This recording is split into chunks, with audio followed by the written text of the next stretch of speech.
Bismillahir-Rahmanir-Rahim, in the name of Allah, the most gracious, the most merciful. Ibn Kathir begins by reflecting on the profound significance of starting any action with the name of Allah. He emphasizes that invoking Allah's name at the outset of any endeavor signifies a recognition of His sovereignty and a seeking of His blessings and guidance.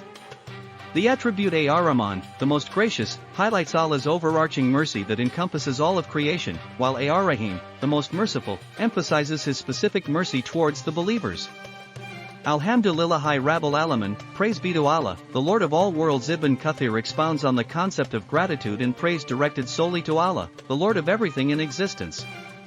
He elucidates that acknowledging Allah's lordship over all worlds, including the seen and unseen, underscores the monotheistic belief in His exclusive right to worship and obedience.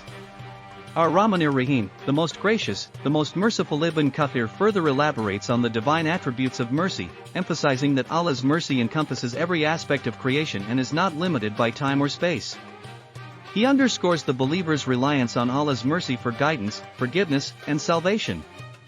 Maliki Yawmuddin, master of the Day of Judgment. Ibn Kathir reflects on the profound implications of acknowledging Allah's sovereignty over the Day of Judgment. He explains that on this day, Allah will judge every soul according to its deeds, underscoring His absolute justice and authority. Ayaka nabudu wa ayaka nasta'in, you alone we worship, and you alone we ask for help. Ibn Kathir delves into the essence of monotheism encapsulated in this verse.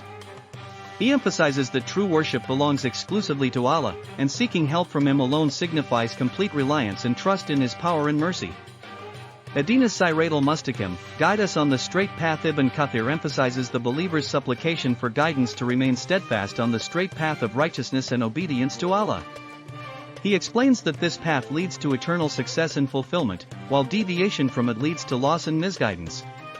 Sirat al-Ladina anamta alayhim garal maghdubi alayhim waladidalan, the path of those upon whom you have bestowed favor, not of those who have evoked your anger or of those who are astray. Ibn Kathir concludes by elucidating the distinction between the path of those who have received Allah's blessings, such as the prophets, the truthful, and the righteous, and the path of those who have earned His anger or have gone astray due to their disbelief or disobedience.